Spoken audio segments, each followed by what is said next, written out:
Hi everyone, I'm Dan Robinson. I'm a research partner at Paradigm, which is a crypto asset investment firm, although I'm here representing my own views and not those of my employer.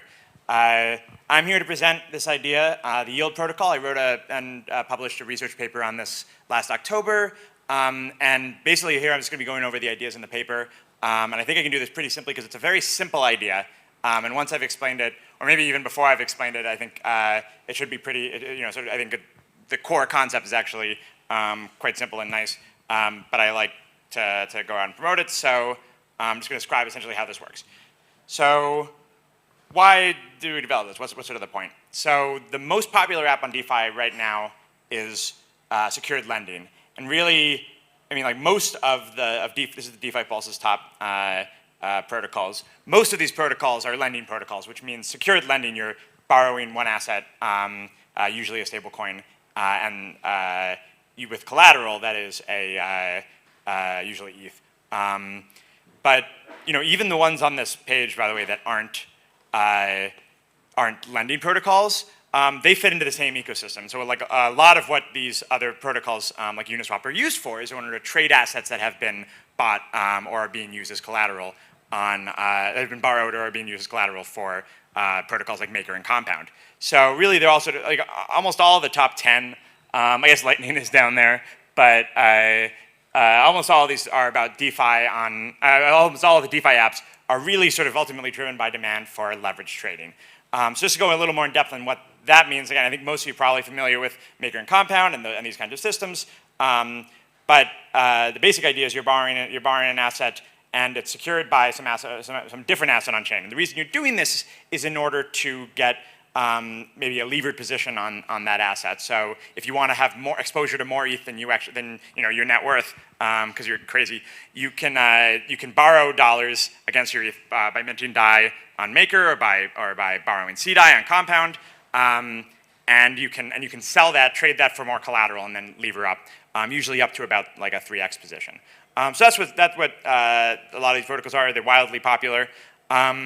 The ones that exist, all those ones that I showed you there, are floating rate debt. And so what that means is it's perpetual debt. You borrow and you're paying an interest rate that floats over time. So this is the Maker stability fee. And if people, people who sort of like lived through this, it's like pretty wild.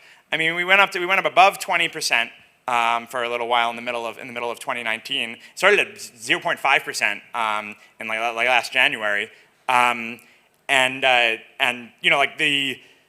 would be sort of hard if you just sort of entered a position in April and you wanted to hold it for a while, you might be a little nonplussed that like suddenly the interest rates have risen so far, you might actually have to go close your position. Now this is great for keeping DAI at a stable level, especially with multi-collateral DAI, which was added with the DSR, which was added as part of multi-collateral DAI, where you can actually get paid some of this interest for holding DAI. So that's very good for stabilizing the value of the currency. It's also good because this is a perpetual instrument. As interest rates change, just to keep it stable, you kind of have to change the interest rate. So it's a really powerful concept, floating rate debt. But when we're talking about lending, when people want to borrow and lend, often they want to do it at a fixed rate, and they want to do it for a fixed term. You want to lock in a particular rate for a given amount of time. Now there have been some projects out there that have tried to do fixed rate lending. I had like examples on this slide, but I took them off because I get kind of mean about these, and I don't want to be mean to anybody in particular. But the general problem that a lot of these have, where you have fixed rate lending protocols or interest rates, or a lot of what exists in terms of interest rate swap protocols, is that they're non-fungible. In order to take out a loan, in order to borrow dollars secured by ETH for some amount of time, I have to find somebody who wants to lend the same asset against the same collateral, starting at the same time and ending at the same time and at the same interest rate. And so all these protocols had a lot of sort of liquidity issues. Trying to actually, when you go online, there's not really a single player mode like there is in Maker, where you just sort of borrow and you're off and sort of trade it on Uniswap, you're off to the races. You have to actually find somebody who's online, market making that particular maturity of debt. And then once you've got it, it's sort of hard to get out of that position because you have to go find someone, say, to sell this weird, particular interest rate, particular expiration date loan to someone. So it's less fungible. And generally, and I'm just like anti-NFT. I think it's a mockery of the concept of a token. What's really great about ERC20s is we can do these. It's this interface where you can do all these cool things with them. You can put them in Uniswap and they're fungible, and you can market make them, and that's just true of like any ERC20. It's very hard to market make NFTs. You can build sort of custom market makers, and that's what some of the other interest rate swap type projects have done. But what would be really nice would be to be able to take all the work that's gone into providing liquidity and price discovery for ERC20 assets and translate that to loans. So like stuff like Uniswap, protocols like 0x, we're getting better at being able to find liquidity for ERC20 tokens and token pairs. And so we want to try to transform the problem of matching lenders and borrowers into the problem of matching buyers and sellers of a fungible token. So that's what yTokens are. So a yToken, it's a synthetic token like DAI or CDAI, or CUSEC or any of these, and it represents fixed term, expiring secured debt. So it's backed by ETH just like any of these others. There's liquidation. I'm not going to explain, I think, too much about the details that are in common among all these lending protocols, but very similar. But what's different about it is that it is redeemable. Specifically, it's redeemable for a certain amount of face value of the collateral after a particular expiration date. And so this eliminates those features, those amazing features of stability and perpetuity that you had in systems like Maker and Compound. But what it gets you is interest rates that are actually determined by the market. So how does that work? So suppose if I want to borrow assets, I want to go levered long on ETH because I'm long ETH. I can put down collateral and then I mint and sell YUSD. Say YUSD expiring on December 31st, 2020. Then I just go sell that. So I mint it, sell it on Uniswap, and use that to buy more ETH. On the other side of the trade is somebody who wants to buy and hold this asset until maturity. So this is somebody, a lender. What they do is they buy the asset, typically at a discount, which I'll get into, and then at the end of the year they redeem it for $1. So what's great about this is that these yTokens are fungible with each other. So if I borrow an asset today, if I lend, like if I buy some YDAI that expires at the end of the year, and then I want to get rid of it like 2 months from now, I can sell it to anyone who wants to borrow until that expiration date. And whatever the prevailing price is sets the interest rate. So it's not like I have this position that's tied to a particular interest rate. So it's much easier to sort of market make this than it is kind of like non-fungible token type loan or interest rate swap.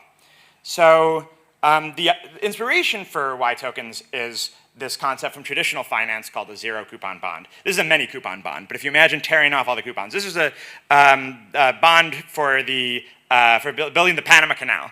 And what the coupons are is just sort of like these payments over time. So bonds are traditionally sold at, they're supposed to be sold at face value, the same value as the principal. And in order to trade at that value, they have coupons that get paid over time. So you get paid interest, you redeem interest over time. And traditionally, what you would do to actually collect interest on a bond is you could tear off one of these coupons and come in and sell it and redeem it for that interest payment.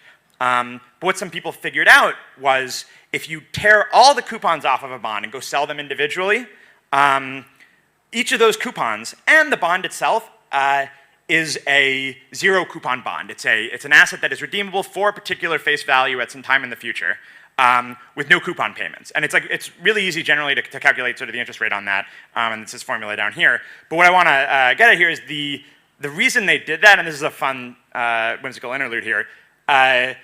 One great reason to use zero coupon bonds is that until the IRS fixed this, it was a great tax loophole. So normally when you receive interest on a bond, you have to pay taxes on the interest that your interest income on it. So each of these coupons, each time you receive it, you're paying some of that in taxes. On a zero coupon bond, you buy it at a discount, and you never receive interest on it until eventually you sell it or redeem it in the year of its expiry. So if it's a 30-year zero coupon bond, you're buying it at a steep discount, but then 30 years from now, that's when you realize essentially a capital gain on it. So it was a way of deferring taxes. Eventually, the IRS, there's a imputed interest on zero coupon bonds. You can't do that anymore. But this is why it was invented. But the reason I like it is that zero coupon bonds are a lot simpler I don't know. I don't have a background in finance. I actually did used to be a lawyer, but I wasn't a very good one. And I think the great thing about zero coupon bonds is it's like just sort of almost blazingly obvious, sort of like how they should be priced, which is basically just like if it's here they're trading at a discount, and based on just a discount, suppose it's expiring. If it's expiring a year from now and it's worth 50 cents and it's going to be worth $1 a year from now, what's the interest rate on it? I'm going to give a prize to anybody who gets this. It's worth 50 cents now. It's going to be worth $1 a year from now. What's the interest rate implied? Yes, Sid. 100%, exactly. That's easy math. This one's pretty similar. You just divide the future value by the present value, and put it to the power. If you've got sort of like a 3-month period, then that's the power of 1/4. Doesn't matter. -1. The math's pretty simple. And what's really cool is with these bonds, you can figure out what the future expected path of interest rates are by looking at the market prices of these different yTokens from different expiration dates. So here I've drawn a yield curve for imaginary yield curve. The wide-eye does not exist. I would really like it to exist in part because I want to see what the future implied path of interest rates is. I think right now, when I published this, it was like 20%, and it seemed pretty clear that it was going to fall. I don't know where interest rates are going to go, but the market, I imagine, would have some guesses. So it'd be cool to see just what people think will happen to that. But this implies essentially that interest rates are expected to rise over time. So this is like each of these bonds trades at a different price, and then I just sort of did the math on this to say what implied annualized interest rate is expected for like the time period from now until like say June 30th. And so the idea here is this is just entirely based on what these different series of yTokens are trading at in the market, and you can use that to infer what the market thinks the interest rate is, which is very cool. No governance, no sort of like formula there. It just sort of falls out of trading this as a liquid asset. So one application I've already talked about a little is just borrowing and lending levered trading if you want to lock in a loan. But another is if you want to speculate on interest rates. So if you're there at like the top of the stability fee curve there, we're back on the maker stability fee, and you want to speculate, you want to bet that that these rates are eventually going to fall. You can do that by selling yTokens, by long dated yTokens. And if you want to bet that they want to fall.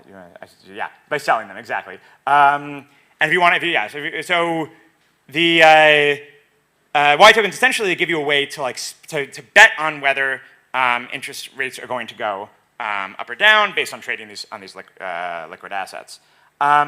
So look, I published a paper on this that has more details, including about one detail I didn't get into here is how do you actually settle one of these? And there's a couple ways I go over them in the paper. One way is just based on an oracle. You could just say, here's $1 worth of ETH.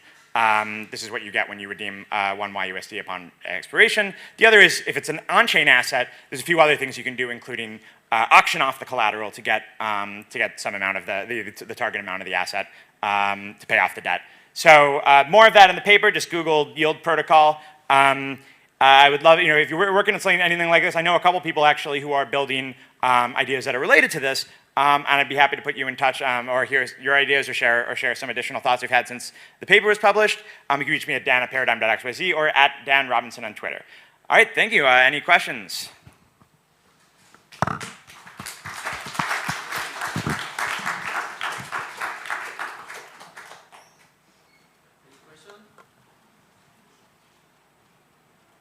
No question? Okay. Sure. Okay.